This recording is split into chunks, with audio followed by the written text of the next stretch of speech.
Hi guys, it's Amanda. I'm working in the library today and I wanted to go over a couple of the most commonly asked questions that we get about library and basically how to check out books.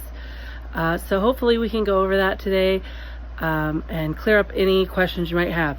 So we're gonna flip this around and then we will get started. Okay, so I'm in the science section of the library and let's just say my kid needs science. And so I'm just gonna look for this book right here. By the way, if you're in the general science class, we do have a copy of this in the library. I'm gonna say, oh, I need to check this book out. The first thing I'm gonna do is gonna open up the cover and look and see if there's a card pocket. Now, if there is a card pocket, it's really simple. I'm just gonna take this card out, I'm gonna put my name on this card, and then I'm gonna file it in this purple box. So just open up the box here. Ooh. And literally put it in. That's it. So underneath the cover of this book, on this manila envelope card pocket, I'm just going to write my name really lightly in pencil. That way, if somebody finds this book laying around the co-op because my kid laid it down, they know, oh, I'm supposed to give that book back to Amanda Sillen. She's who has it checked out. And if it winds up in Lost and Found, we can figure out whose book is this without having to dig through all of those. So that's how you check a book out if there's a card pocket already in the book. Now let's say I don't actually want to keep this book. I'm going to bring this book back. I need to return my book. All I need to do to return my book is bring it in the door and drop it in this red thing here. It says library book return right by the door. There's also a big red sign in the box, library book return. And I'm just going to take my book, there it is, and I'm going to drop it in there. That is all I need to do. I do not need to get into this card catalog and sort my card out or throw my card away or anything like that.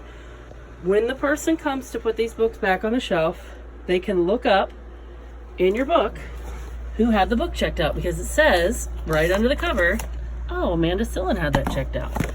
And then they can come over here to this and they can find my card and they can shelve it for me. All right, if you are concerned that your book will not get turned back in, put it in there, take a picture of it, and then text somebody, hey, I returned my library books. So that we know, oh, you returned your library books. There's a record of it, you have a record of it, we have a record of it. The book has been returned. All right, so that's the simple way. Now let's say you go onto the shelves and you're like, oh, I want to get life science. And you open it up and there's no card pocket in this book. How am I supposed to check this book out? Well, if you get back into this purple box here. If you get back into the purple box, you will see magically have appeared, there's a card, there's a card pocket, and then underneath there is a big fat glue stick.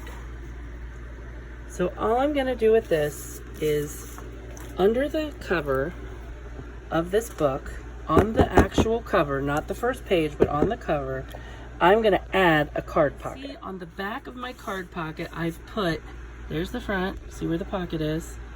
On the back, I've put lots of this glue stick glue. And it's just simple Elmer's glue stick glue. And I'm gonna glue this on the cover, inside the front, without covering up the stamp, just right there. That's all I need to do. Right like that.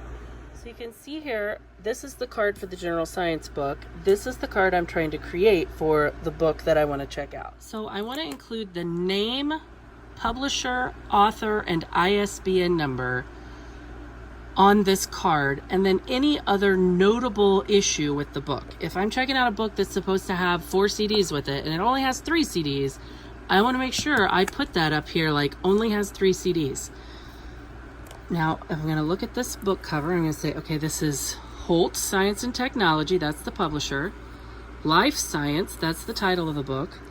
I don't see an author, so I'm going to assume that Holt Life Science and Technology is going to be sufficient.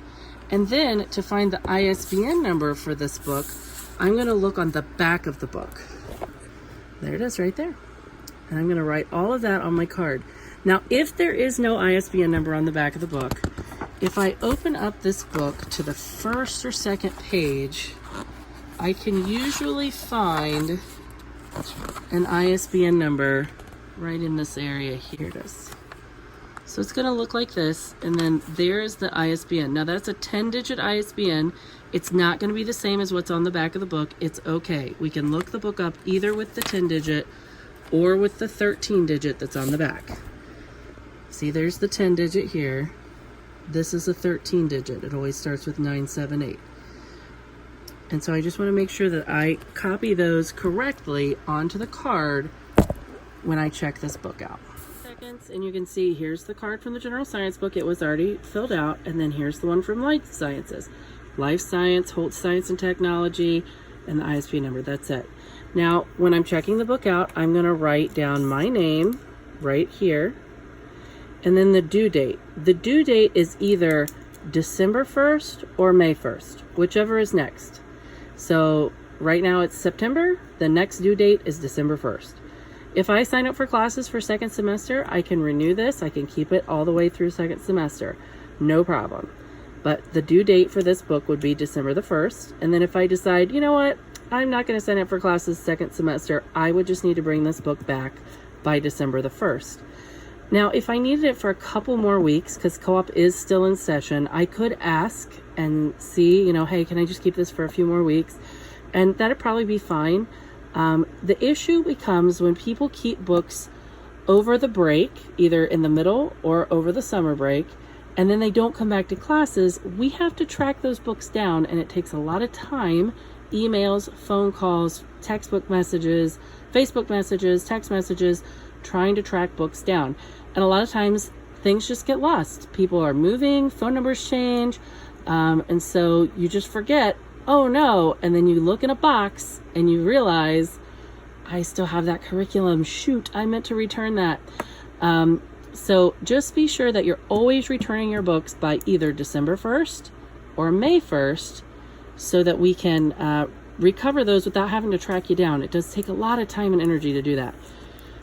Okay, so let's say I've returned this general science book. What's going to happen? Well, when I return it, I'm just going to put it in the box, but the person's going to get it out of the box, and they're going to look at my card, and they're going to just put a line through this because it was returned, and they're just going to write returned right there, and then they're going to put the card back into the book. I'm going to reshelve this book. I've crossed the name out here for the person that returned it because this is part of my service hours is returning this book, and now I'm going to just erase this person's name out of here. My name out of here. Shelved these books here because that was part of my service hours, and they're good to go. So the next person that needs those books can come in and they can find those books and check them out for their family. And we can see here our little trusty card catalog is nice and safe. Just gonna shut that, set it back on the desk here so that everybody can find it. Okay, so I think that's going to wrap it up for how to check books out of the library. Just remember that anytime you check a book out of the library, you have to fill out a card. And if you check out a set of books, you'll need to fill out a card for each book in the set. I didn't go over that. However, please make sure if you're checking out a set like this one right here, that you're filling out a card for each individual book in that set. If they don't already have cards, you'll have to put card pockets in and complete a card for each book. And this goes for even the books in the hallway. They all need to be checked out. Thanks, and I hope you have a great day.